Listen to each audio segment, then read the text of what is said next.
Récit, faut pas toucher au travail de Naïma, ni au mien d'ailleurs.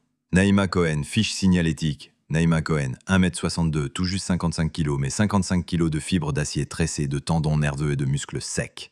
Peau légèrement hâlée, cheveux noirs coupés courts façon commando, regard d'un gris presque métallique. Un regard qui, quand il se fixe sur toi, te donne l'impression d'être déjà mort et étiqueté dans un sac mortuaire. CV Express. Ancienne des forces spéciales israéliennes, unité classée top 1% des tests psychophysiques et encore certains disent qu'elle a truqué les résultats pour pas trop humilier les hommes. 3 missions de contre-terrorisme en zone urbaine, 2 en protection rapprochée VIP ultra sensible et un paquet de recherche et neutralisation qu'il vaut mieux ne pas détailler. Recrutée ensuite par un programme européen pour former des équipes mixtes d'intervention. Autrement dit, elle a été la personne qu'on envoie quand la situation est déjà foirée et qu'il faut s'assurer que ce soit les autres qui crèvent, pas nous. Le bar et les 3 zigotos. Donc voilà le décor. Un bar tranquille, genre lounge, un peu sombre, banquette en sky bordeaux, verre qui brille derrière le comptoir. Moi, peinard, installé à une table. Mon vieux bout de plastique customisé qui me servait de tablette sur les genoux, à taper un rapport technique ou un scénario, je sais plus.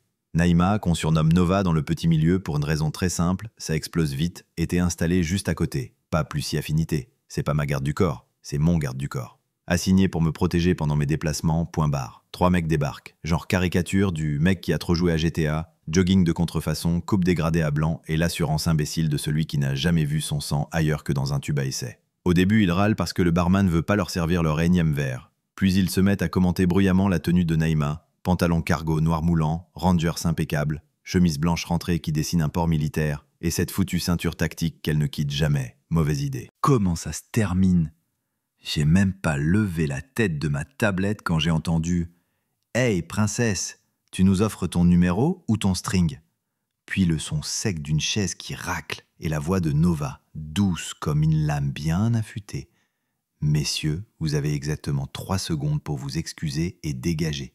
Après, je me lève. » Ils ont rigolé, l'erreur classique. Elle s'est levée. Je te jure, j'ai à peine eu le temps de poser mon stylet que le premier était déjà replié en 4 avec un genou de Naïma profondément planté dans ses côtes. Le deuxième a tenté un grand geste de kéké, genre viens là que je t'attrape, elle a pivoté, bloqué son poignet et le mec est parti s'encastrer la nuque dans le coin du comptoir. Le troisième a essayé de jouer au héros en lui sautant dessus. Nova l'a attrapé par le col et l'a littéralement balancé derrière le bar, où il a atterri sur une caisse de bouteilles, éclatant le tout dans un concerto pour Tesson et cris d'agonie. Le petit plus, l'apprentissage par les Rangers. Elle aurait pu s'arrêter là.